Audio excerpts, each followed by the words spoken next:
दोस्तों, क्या पीएम मोदी के खास अधिकारी ही उनके कार्यशैली से परेशान हैं? और क्या परेशान होकर राहुल गांधी को खबरें लिख कर रहे हैं? राहुल गांधी ने ऐसा भयंकर खुलासा कर दिया है जो बहस का विषय बन गया है कि राहुल गांधी राजनीति के तहत ऐसा बोल गए या वाकई ऐसा हो सकता है।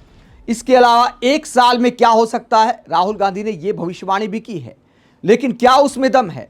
क्या यह राजनीतिक बयान ज्यादा दिखाई देता है या लॉजिक भी दिखाई देता है? राहुल गांधी के बयान का विश्लेषण करेंगे।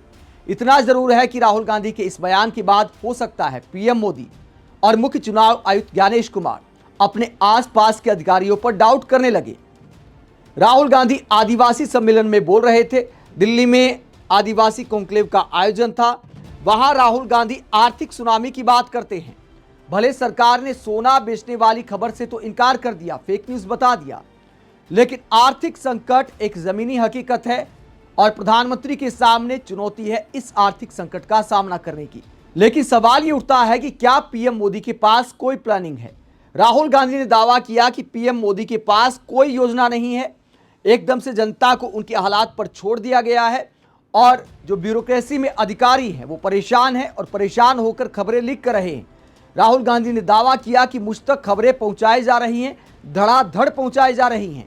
क्या कहा राहुल गांधी ने, जरा सुनिए।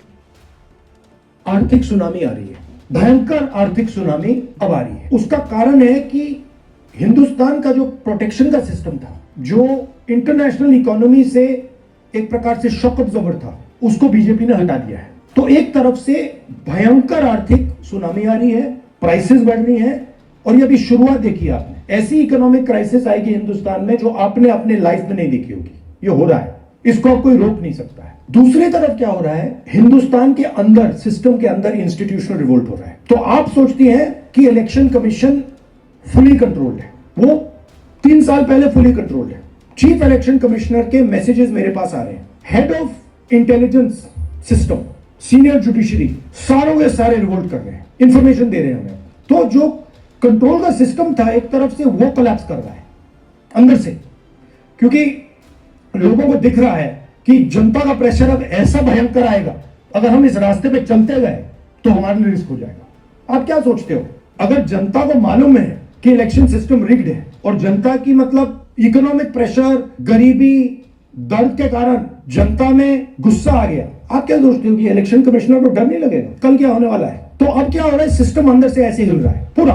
और मैं आपको ये बताऊंगी, मेरे पास इंफॉर्मेशन आ रही है, सिस्टम मुझे इंफॉर्मेशन दे रहा है मोदी जी के बारे में, शाह जी के बारे में, उनके बेटों के बारे में, मिनिस्टर्स के बारे में, अजीत डोवल के बारे में, पूरा इंफॉर्मेशन है, धड़ा हमारे सिस्टम से आ रहा है। अब ये हो सकता है कि जनता के प्रेशर को ये सप्रेस करने की कोशिश करें, इमरजेंसी जैसी चीज कर दें, हो सकता है। बट अब तो राहुल गांधी ने यहां पर 3 चीजों पर सीक्रेट इंफॉर्मेशन की बात की है। पहला, चुनाव आयोग, दावा किया कि मुख्य चुनाव आयुक्त के जो पर्सनल मैसेज हैं वो मेरे तक आ रहे हैं, जो चुनाव आयोग के अधिकारी हैं उनके द्वारा। आगे बात की है ब्यूरोक्रेसी की, अजीत डोभाल का नाम लिया, तो जांच एजेंसियों की बात की है कि जांच एजेंसियों की इंफॉर्मेशन भी मेरे तक आ रही है। और तीसरी बात की है मोदी सरकार की, मोदी सरकार के कामकाज की अंदरूनी जानकारी भी राहुल गांधी दावा करते हैं कि मेरे पास आ रही है।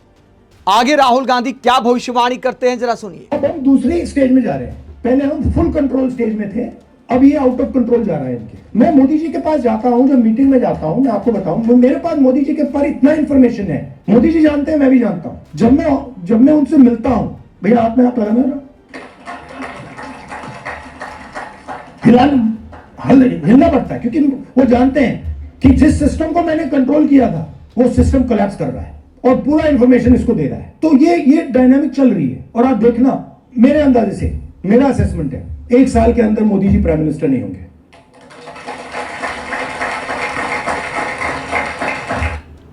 तो राहुल गांधी भविष्यवाणी करते हैं कि 1 साल के अंदर पीएम मोदी कुर्सी छोड़ देंगे। दोस्तों, इस बयान के राजनीतिक मायने क्या हैं? यह बयान इस बात को दिखाता है कि लगता है कि राहुल गांधी अखिलेश यादव से काफी कुछ सीख गए हैं। इस तरह के बयान कई बार अखिलेश यादव बोलते आए हैं कि हमारे भी सरकार के अंदर सूत्र हैं, हमारे भी अधिकारी हैं, वो हमें बताते हैं। तो उसी तरह का भाषण राहुल गांधी का ये दिखाई देता है। अब इस बात में सच्चाई है कि नहीं, ये तो राहुल गांधी बता सकते हैं, लेकिन इसका पैगाम क्या जाएगा? इसका पैगाम ये जाएगा कि पीएम मोदी अपने ही अधिकारियों पर डाउट करने लगेंगे। हो सकता है राहुल गांधी का यह बयान सुनने के बाद पीएम मोदी सोचने लगे कि जिन अधिकारियों के साथ मैं प्लानिंग कर रहा हूं, क्या वो राहुल गांधी को तो इन्फॉर्मेशन नहीं दे देंगे? मुख्य चुनाव आयुक्त के साथ भी ऐसा ही हो सकता है। तो एक डाउट जरूर खड़ा कर दिया है पीएम मोदी के मन में राहुल गांधी ने। लेकिन जो आखिर में दावा किया कि 1 साल के अंदर पीएम मोदी कुर्सी छोड़ देंगे, मुझे ये बात लॉजिकल नहीं लगती है। इस बात की मुझे 1% भी संभावना नहीं लगती।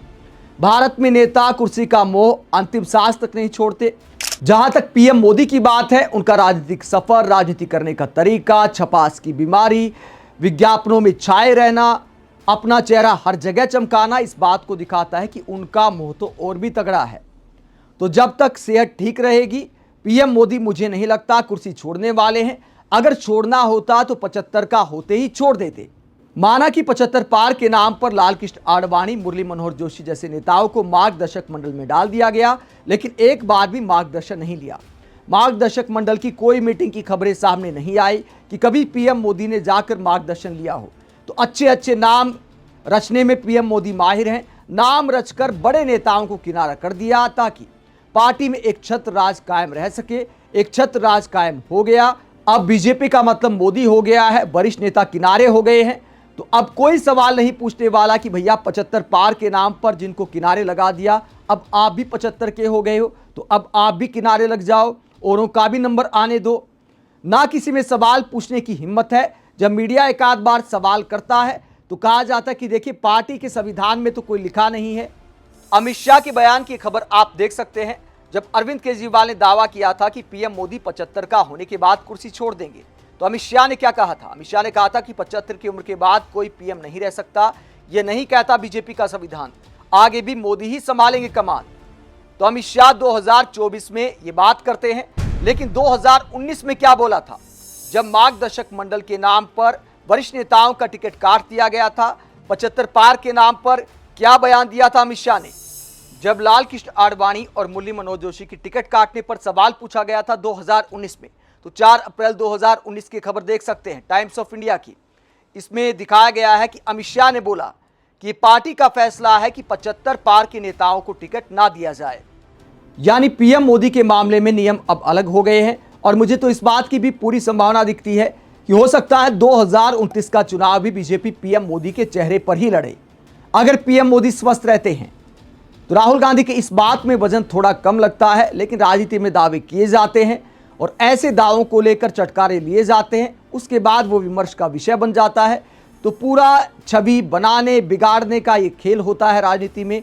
राहुल गांधी भी अब इस खेल को खेलने लगे हैं। पहले इस तरह के खेल से राहुल गांधी बचते थे, लेकिन लगता है कि अब वो भी खिलाड़ी हो गए हैं। आप इस पूरे मामले को लेकर क्या सोचते हैं? कमेंट बॉक्स में अपनी राय जरूर दें। साथ ही चैनल को सब्सक्राइब भी करें। नमस्कार।